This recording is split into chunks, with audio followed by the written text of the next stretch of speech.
آج ہمارے ہاں ممبر پہ اس مولوی کو کامیاب سمجھا جاتا ہے جو جذباتی تقریریں کر رہا ہو. جو کیا کر رہا ہو؟ لوگ کہتے ہیں حق پرست آدمی ہے, حق بیان کرنے میں کسی سے ڈرتا نہیں ہے. یہ نہیں دیکھتے کہ اس کے حق بیان کرنے سے رزلٹ کیا نکل رہا ہے, اس کے حق بیان کرنے سے رزلٹ کیا نکل رہا ہے.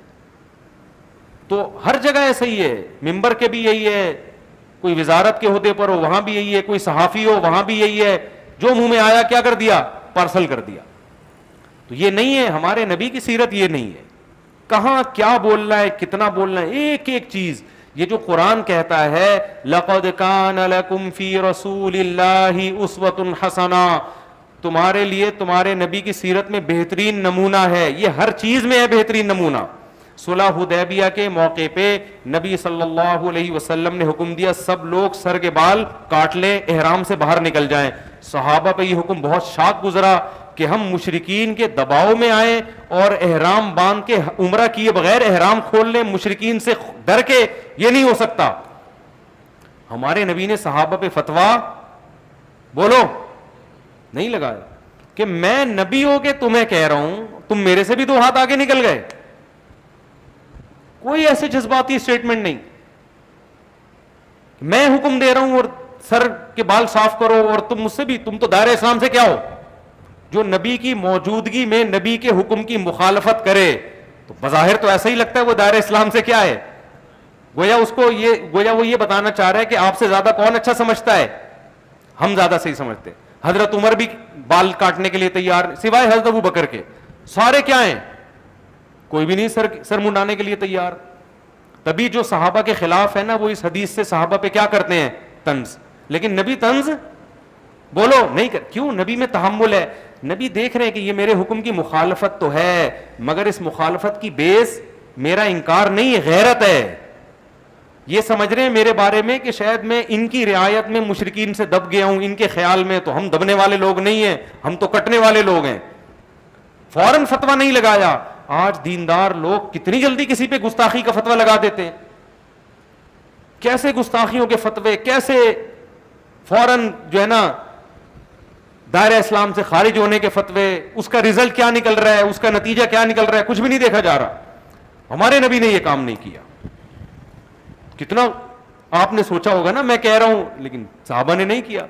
پھر آپ نے اپنی زوجہ سے مشورہ لیا کیا کروں بھائی, انہوں نے کہا یا رسول اللہ آپ کہیں نہیں, آپ سب کے سامنے اپنا سر منڈوا لیں.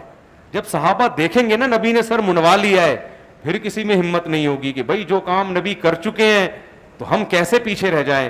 نبی نے اب کہنے کے بجائے کیا کیا, مشورہ لیا اور سر منڈوا لیا. صحابہ نے بھی سب نے کیا کیا, سر منڈوا لیا. کوئی جذباتی ہمارے جیسا لیڈر ہوتا تو فوراً کیا کرتا ہے, ابے یہ تو بندے ہی ٹھیک نہیں ہے. یہ بندے کیا ہیں, یہ 1400 کی جو جماعت ہے نا, بندے کیا ہیں, مجھے پارٹی میں بندہ ٹھیک ایک بھی نہیں ملا. یہی ہوتا ہے نا, گھروں میں بھی تو یہی ہوتا ہے نا.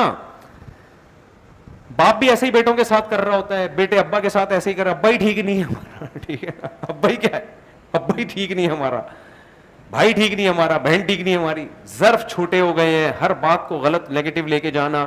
تو میں کہتا ہوں اگر کوئی سیرت پراپر طریقے سے پڑھے, خدا کی قسم سیرت میں اس کو ایسا کچھ ملے گا کہ اس سے بہتر زندگی دنیا میں. عمران خان جو ایک بات کہتا تھا نا, بھلے بھائی آپ عمران خان کو گالیاں دو لیکن جو اچھی بات ہے منہ سے پھوٹنے دیا کرو, اتنا نہیں میرے خلاف فتوی بازی شروع کر دیا کرو.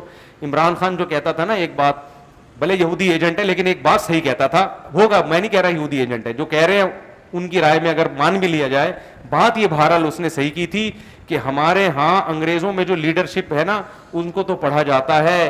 عمران خان یہ کہتا تھا کہ اگر محمد صلی اللہ علیہ وسلم کو ہماری یونیورسٹیوں میں پڑھا دیا جائے تو ہمیں گوروں سے لیڈرشپ کی ورکشاپوں کی ضرورت اور ان سے ہمیں گائیڈنس کی ضرورت نہیں رہے گی. یہ تو گراؤنڈ ریئلٹی ہے.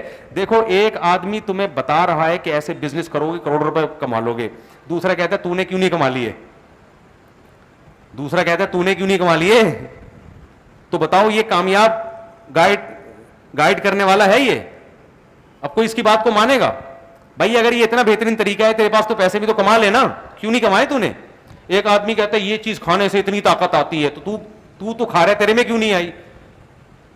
تو دنیا میں محمد صلی اللہ علیہ وسلم سے زیادہ کامیاب لیڈر گزرا نہیں. 23 سال کا عرصہ نہ لکھنا جانتے نہ پڑھنا جانتے, پسماندہ ترین قوم میں پیدا ہوئے, جو گھوڑوں کی لڑائی پہ قتل و غارت پہ آ جائے, گھوڑوں کی دوڑ پہ قتل و غارت پہ آ جاتی تھی وہ قوم. اس کا گھوڑا آگے نکل گیا تو قتل کر دیا اس کو غیرت میں. ایسی قوم جو نہ لکھنا جانتی اور نہ پڑھنا, ریگستانوں کے بیچ میں تو وہ قوم رہتی ہے, تہذیب و تمدن سے دور, نہ اس کے پاس ریاست نہ خلافت, اور جو لیڈر ہے وہ بھی نہ لکھنا جانتا اور نہ پڑھنا جانتا, جس کی پیدائش سے پہلے باپ فوت ہو گیا ہو, جو پیدا یتیم ہوا ہو. 23 سال کے عرصے میں اگر یہاں بیٹھا ہوں تو یہ کس کا کمال ہے؟ محمد صلی اللہ علیہ وسلم کا. آج حرم میں تراویح ہو رہی ہے, لاکھوں لوگ قرآن پڑھ رہے ہیں ہاتھ باندھ کے رمضان میں, تو یہ کس کا کمال ہے؟ محمد صلی اللہ علیہ وسلم کو کریڈٹ جاتا ہے. آج ہم نہاتے ہیں, صاف کپڑے پہنتے ہیں, پوری دنیا میں صرف مسلمان ہیں جو استنجا کر کے پانی استعمال کرتے ہیں. یہاں تک کہ وہ جو شاور جو واش روم میں لگتا ہے اس کو لوگوں نے نام مسلم شاور کا دے دیا. میرے گھر والے مجھے کہنے لگے مسلم شاور لگا دیں, ہمارے تو لوٹا سسٹم چل رہا ہے نا. گھر والوں نے کہا مسلم شاور, میں نے کہا کہ ہندو شاور بھی ہوتا ہے کیا؟ غیر مسلم عیسائی دیوبندی بریلوی میں بھی ہوتے ہیں کیا؟ پھر تحقیقی پتا چلا جی یہ لفظ کہاں سے آیا ہے, یورپ سے, کیونکہ شاور کون استعمال کرتا ہے؟ تو یہ کس نے سکھایا ہے؟ اس یتیم نے جو نہ لکھنا جانتا تھا اور نہ پڑھنا. ہم کتے بلی نہیں کھاتے, ہم خنزیر نہیں کھاتے, ہم مردار نہیں کھاتے. یہ تہذیب ہمیں کس نے سکھائی ہے؟ دنیا میں تقریباً 1 ارب سے زیادہ انسان ہیں جو کتے بلی نہیں کھاتے. ان کو یہ تہذیب کس نے سکھائی؟ اس یتیم نے 23 سال میں سکھا دی. نہیں آئی میرا خیال ہے بات. تو آپ سے زیادہ کامیاب لیڈر کون ہو؟ ہم اگر اپنی بیویوں سے وفا کرتے, ہم میں زنا نہیں ہے, ساری زندگی عورت کے خرچے اٹھاتے, انگریز نہیں اٹھاتا. ہندوؤں میں بھی اب بیوی خود کما رہی ہے, میاں خود مسلمانوں کا فیملی سسٹم اب تک دنیا میں سب سے زیادہ مضبوط ہے. تو یہ گائیڈ کس نے کیا ہمیں؟ یہ 23 سال میں نبی صلی اللہ علیہ وسلم سکھا کے گئے ہم کو. اتنا بڑا انقلاب پوری.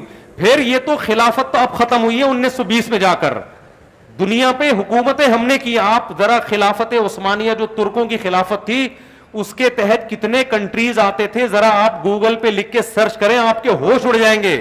بوسنیا ہمارے ہاتھ میں, تنزانیہ ہمارا تھا, مکہ مدینہ ارض حجاز ہمارا, کتنے سارے کنٹریز ہیں, رشیا کی تمام ریاستیں ہمارے تلوار کے نیچے تھیں.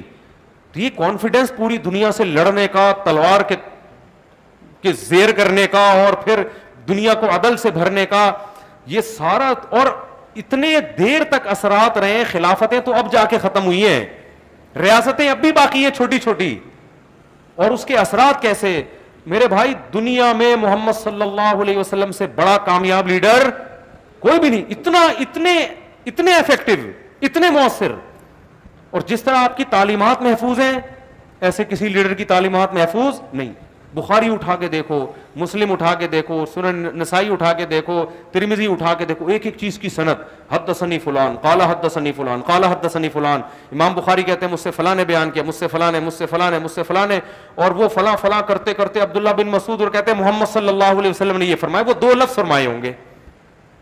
تو لیڈر نے ان کو تیار کر دیا کہ میری بات کی تمہاری نظر میں اتنی ویلیو ہونی چاہیے کہ اس بات کو سندوں کے ساتھ تم نے قیامت تک محفوظ کرنا ہے. میری زبان سے نکلا ہوا جملہ ہلکا نہیں ہے. یہ جو موٹیویشن دی, اپنی ویلیو منوائی, یہ ویلیو منوانا کتنا مشکل کام تھا بھائی. اس زمانے میں ریکارڈنگ سسٹم نہیں تھا, ویڈیو کیمرے نہیں تھے, آڈیو ریکارڈنگ نہیں تھی. کیسی ریکارڈنگ کا انتظام کیا؟ ایسی ریکارڈنگ کہ اس زمانے میں دنیا کی جتنی تہذیب یافتہ قومیں تھیں کسی قول کی حفاظت کا ایسا انتظام نہیں ہوا ہے جیسا محمد صلی اللہ علیہ وسلم کے اقوال کی حفاظت کا انتظام ہو. خیر یہ الگ ٹاپک ہے. تو اس لیے محمد صلی اللہ علیہ وسلم جو لیڈر تھے نا, تو آپ کے لیڈر میں ہمیں برداشت بھی ملتی ہے, گراؤنڈ ریئلٹی کو دیکھ کر فیصلہ کرنا بھی ملتا ہے.